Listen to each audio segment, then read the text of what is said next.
Welcome to this episode of my January 2022 photo selection. So I'm going to talk about a selection of photos I took or I edited during the months of January.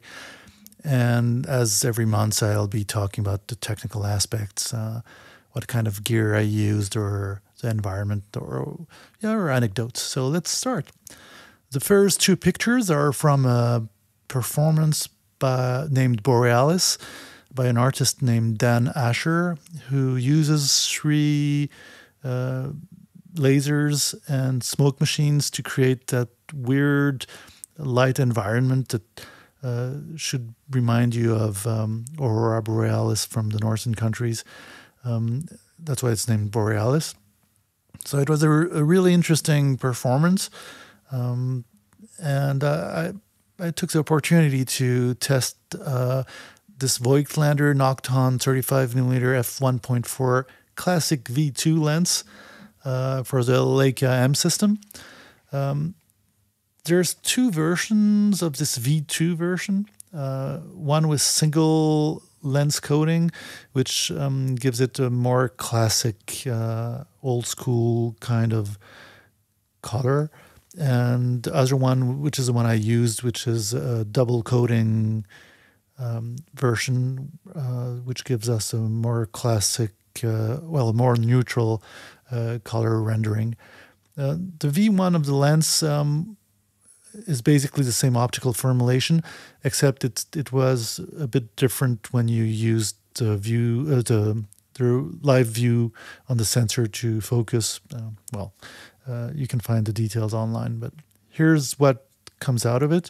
So it's a rather interesting setup between the lens and this camera.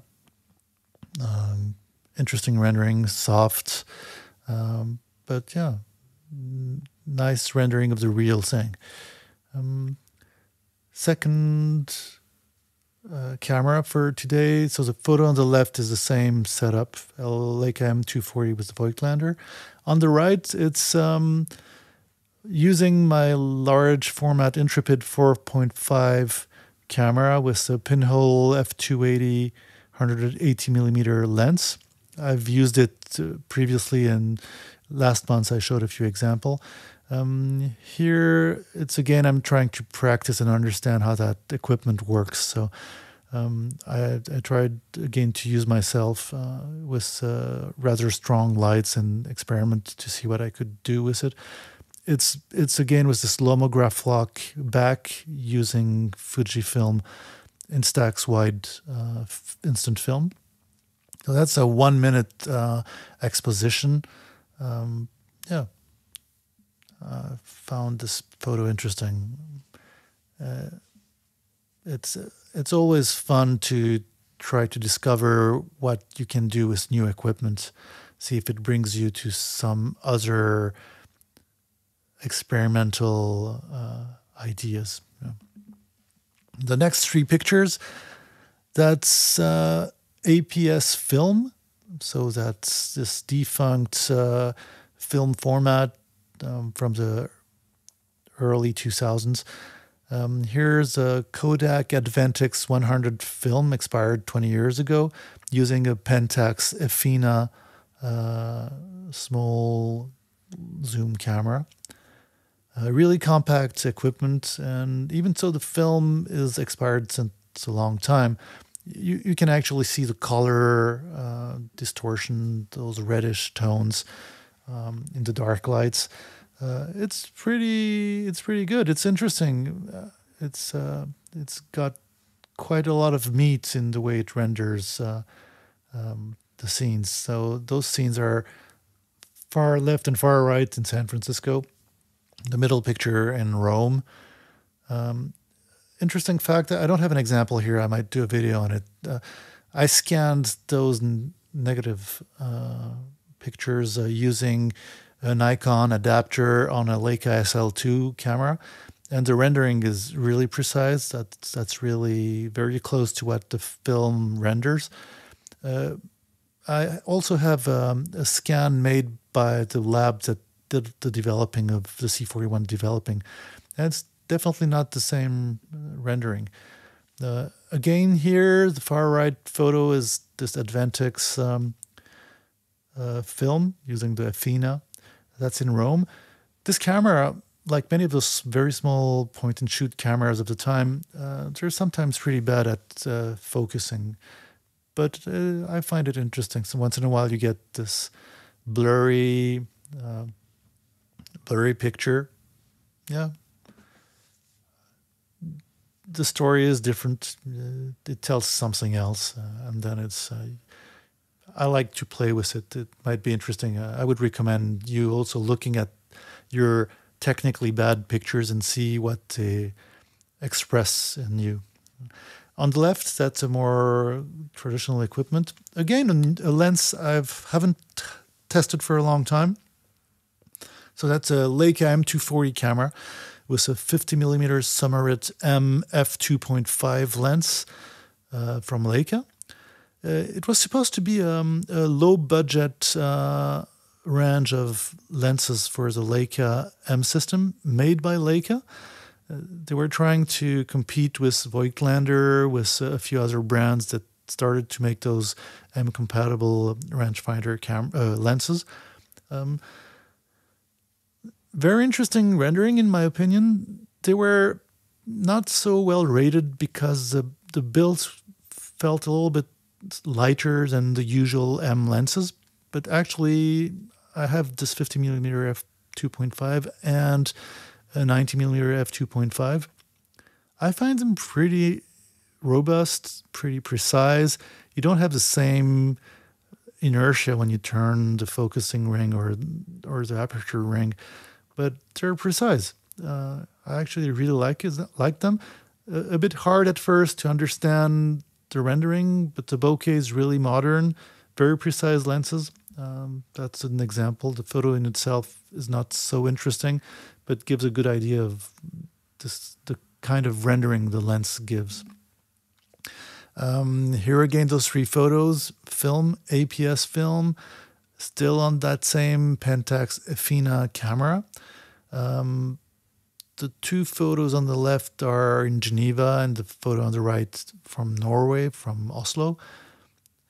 Again, I've talked about that in previous episodes.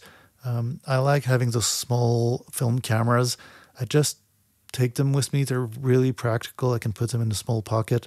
And I'll take a few pictures when traveling around. And I will forget about them. And after a few months, I'll develop the film and discover many photos from very different places. The process with film is interesting, and even more with photos you take on expired film, where you're not trying to make something super precise and super controlled. You don't really know what the film is gonna render. So yeah, that's part of what came out of this film, which I find interesting. The next two photos, going back on the left photo to this 50mm Summarit-M f2.5 using the Leica M240. Again here, it gives you a good idea of that modern bokeh look of those Summarit-M lenses. The first versions were f2.5. Leica changed a little bit. It doesn't really change the overall rendering, but they became upgraded to 2.4. There's a discussion about the real improvement, or if it was just a question of how they measured the aperture. Anyways, those lenses were a 35mm, a 50mm, a 75, and a 90mm. Modern bokeh, typical precision and definition. Very neutral, in my opinion, in terms of rendering and color, in terms of color rendering. Yeah, they'll definitely be cheaper than the usual Summicron or the usual Leica lenses, the most known ones. So I would ask you to take a look when you see a secondhand lens of this range. to just check them out. On the right, that's an M8, Leica M8 CCD camera using Summarit 28mm f5.6. So it's basically that Leica non-full frame sensor digital camera using a really old classic 28mm from Leica. That's an original lens because I had a good opportunity to have a financially affordable version of it. Leica did recreated this, well, came out with the same model, I think with a few goodies in terms of lens construction. It's the same optical formula, but a few new layers to contain the color rendering. But yeah, that's a recreated model that you can find new. Definitely not at the same price. I like that old school rendering. On the M8, it's basically a 40mm, but yeah.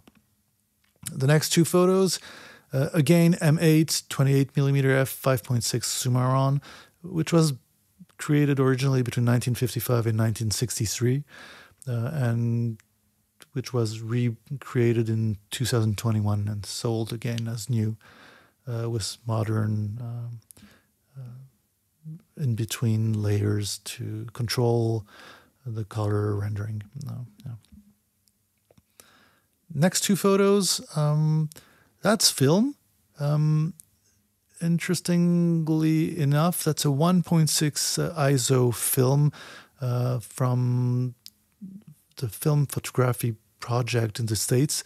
That's a small company, I'll call it a company, that takes weird films that are not in 35mm cartridges and roll them into 35mm cartridges.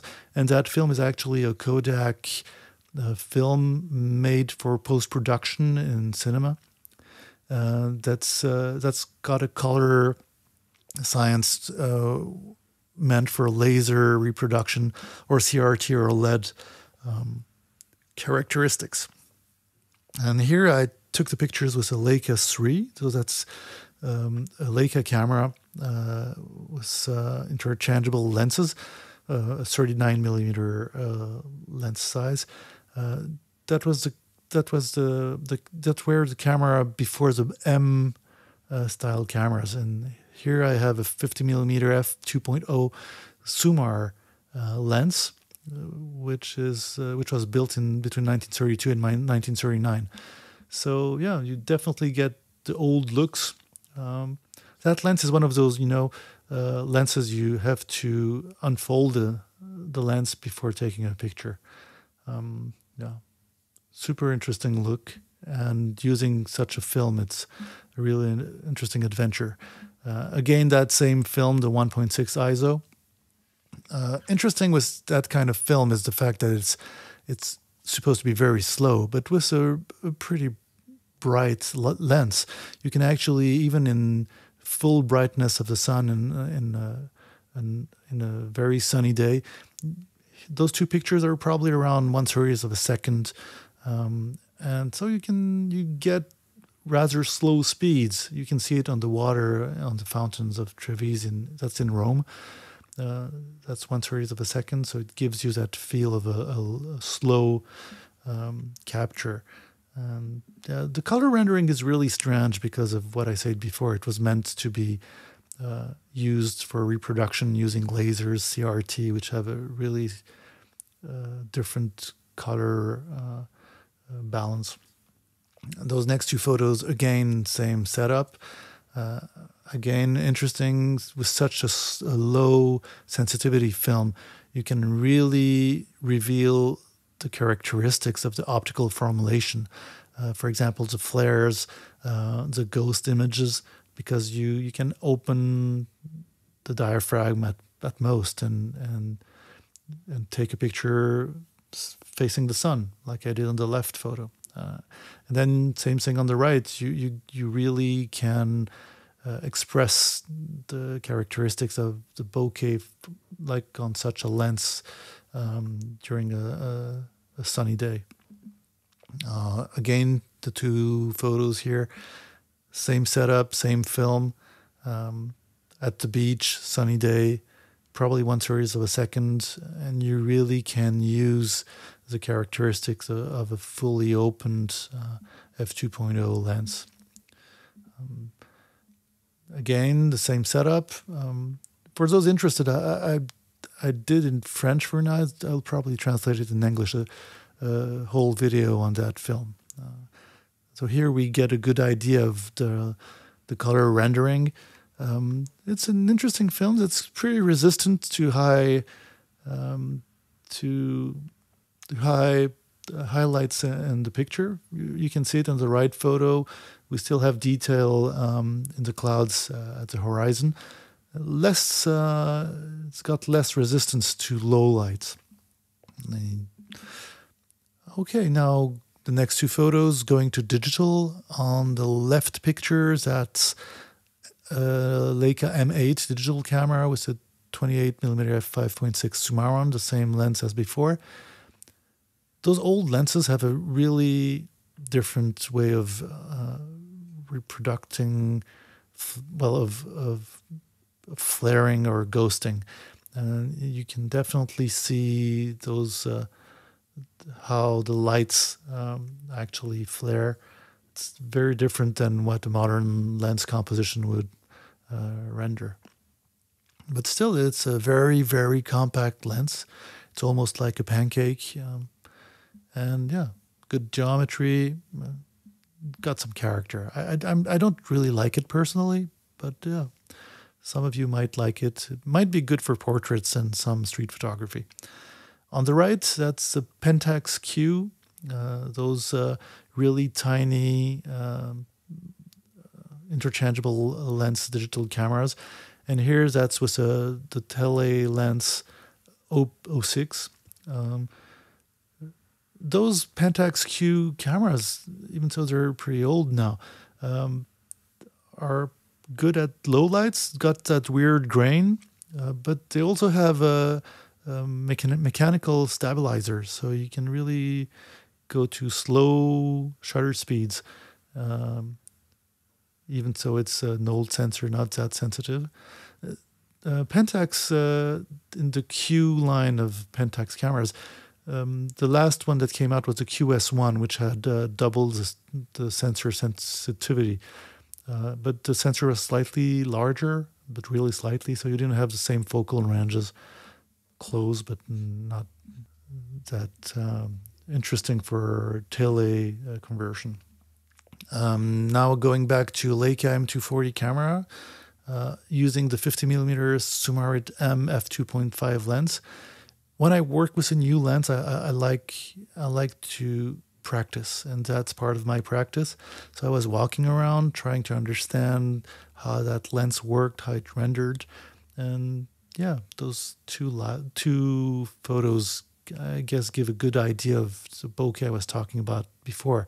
It's a very modern rendering, in my opinion, more modern than the Summicron lenses from Leica, more classic. Yeah. Let's go to something else now. The Leica R8 camera with this digital R module behind. That's the camera I've already talked about in the previous months. That film camera, you can switch the back to get the digital camera and vice versa.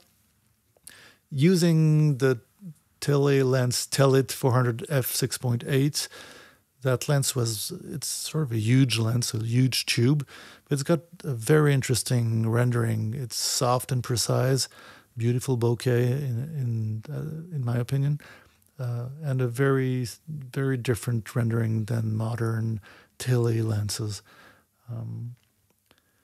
On the right, that's the Leica M6, so it's film. And it's film using a Kodak film. It's the first shot on the roll, but still it gives you an idea of what Pro Image 100 Kodak film can render in terms of colors. That film was available to Europe not only a few years back, and same thing for the United States. It used to be sold in Asia. It's a film from the 1990s that you could also find under the name Photo 100. They used to sell 120 format film too, but now they only have the 35 millimeter. You find it all over the world. It's basically a derived film from Kodak Gold 100, and it's very resistant to temperature, and so basically you don't need. It will resist. It will withstand warm temperatures if you travel. It's a very stable film, and to many it's got a very interesting rendering. Pretty good for skin tones. It's named Pro. Some say it's not really a Pro film. It's a bit in between general consumer film and Pro film. I really like the rendering.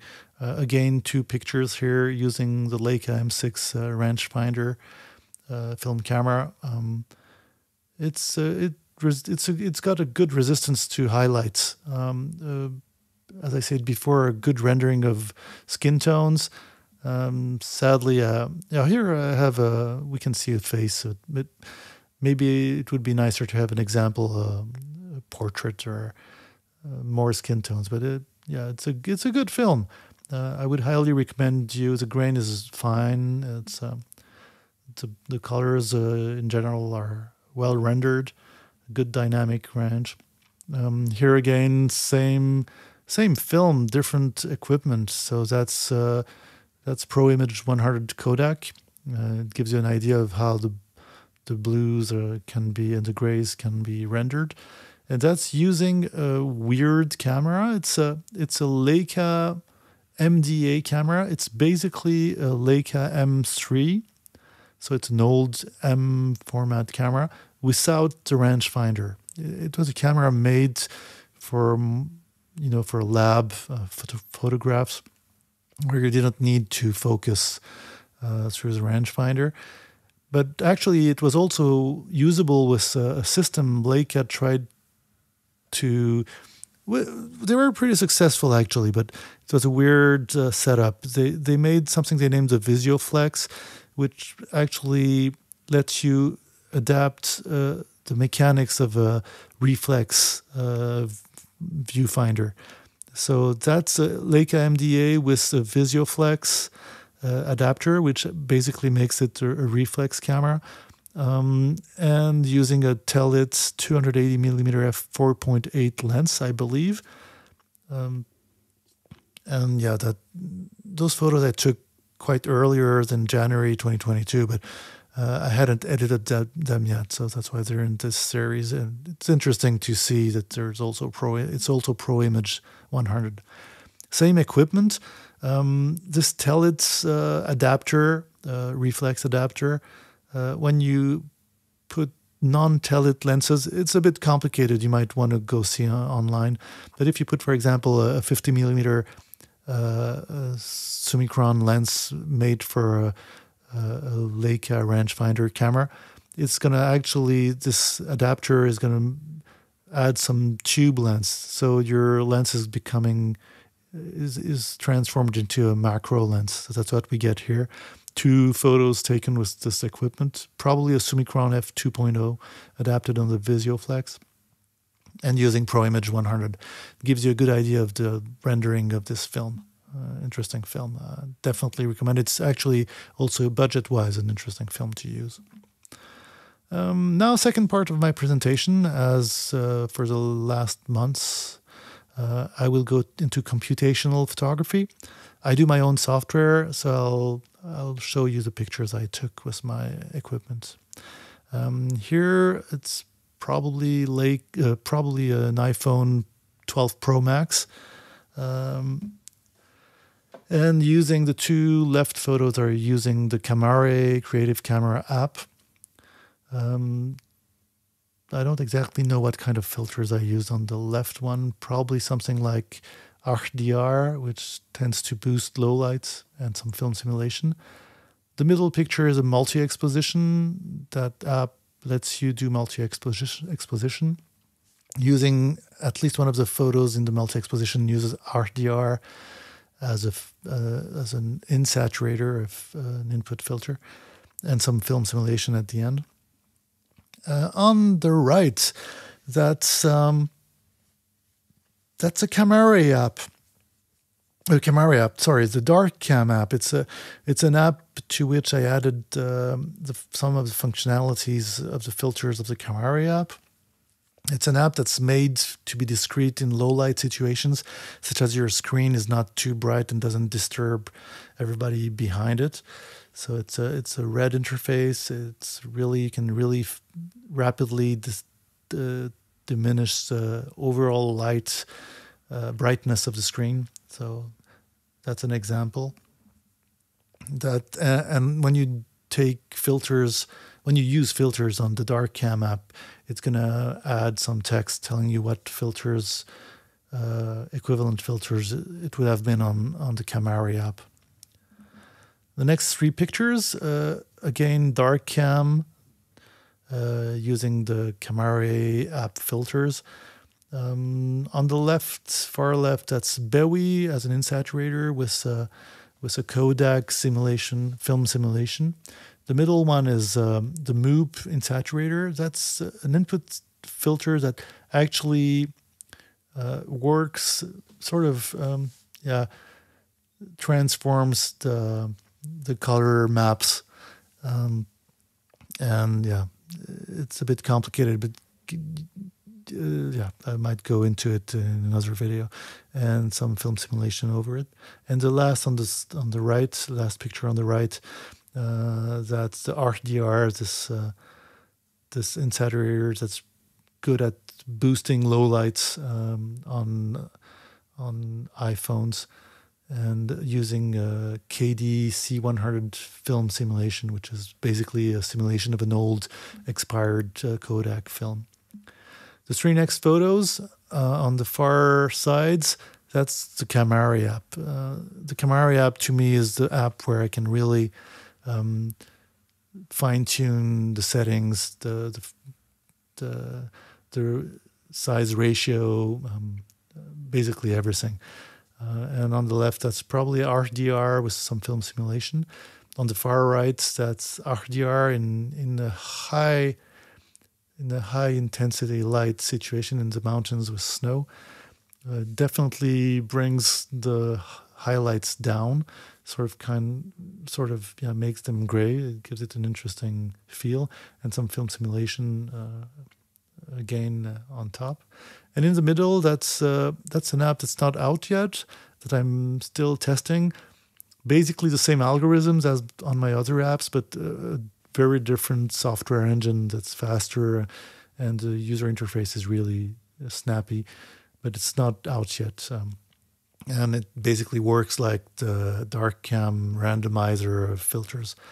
The rendering is slightly different because it's more precise, but that's a square insaturator that creates those kinds of mosaic looks, and MEDCC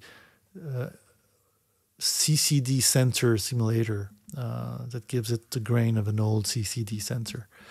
The next three photos, the left two images are actually one image. It's one dual photo, so it's a picture taken on both sides of the phone at the same time.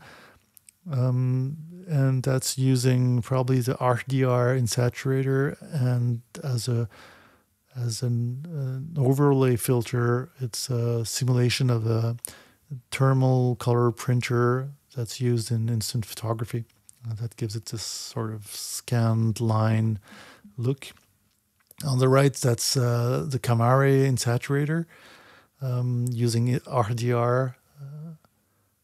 What did I say? It's a Camera app with the HDR insaturator and CCD sensor simulation on top. The next three photos on the far left, the three are taken with Camera. On the left, it's arguable in saturators. That's a filter that basically slightly desynchronizes the color channels, like an old analog video signal would render, like for example on NTSC video that sometimes gave that kind of feel, and then a filter, film simulation at the end. In the middle, it's probably RDR as an insaturator and a film simulation. And on the right, to the far right, it's a multi-exposition. I find multi-exposition really interesting because with using the Summarit app, it's not really post treatment. It's you have to think about the composition and before doing your multi-exposition, and yeah, that's an interesting process to take that kind of pictures. The three next photos. On the left, that's a DANAZ insaturator with some film simulation.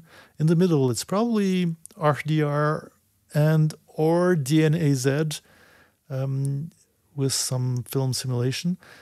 Again, multi-exposition, it's interesting. You can sometimes overlay some textures. For example, there's a person walking near a river, and I've overlaid a broken bottle. If you don't know, it's pretty hard to know. Interesting experiments you can do with multi-exposition. I highly recommend it. And on the far right, that's the RDR insaturator and some film simulation. The next three pictures, again, that's the two on the left are multi-exposition. On the far left, that's RDR. In the middle, probably also RDR as an insaturator. Again, all those filters I develop them such as you can really try to push them to the limits. With the Summarit app, you have a limited amount of settings you can change after taking the picture. And if you really push the RDR insaturator, it tends to create some kind of negative effect. So yeah, all those digital effects I developed for my own practice, but I try to make them feel really analog. So yeah, and on the far right, that's another app I've developed, which is Vika, and Vika is kind of a Summarit junior app. It's you've got a few virtual cameras on which you can save a setting, and one camera which is random, and when you like the setup, you can save it to one of the other cameras, and that's one of those renders. Probably some Regert's insaturator with some black and white film overlay. Then we have on the far left, that was when I was developing and testing one of the new insaturators. So that's the semi-insaturator, which tries to recreate the color distortion of a badly designed optical construction. So some of the colors are distorted geometrically, not just in the same way as the other colors. And so that's this experimental filter with some film simulation. Same setup on the right. Then again, probably on the left, it's probably RDR as an insaturator with a film simulation overlay. And on the right, it's again this new app that's not out yet, which is Digital Pola, which is way more precise in its rendering, and it's got a few tricks, technical tricks. So hopefully I'll get it out soon. And yeah, that's all for this month. So hopefully you found that interesting. And if you have questions or comments, as usual, don't hesitate to post them below. See you next time.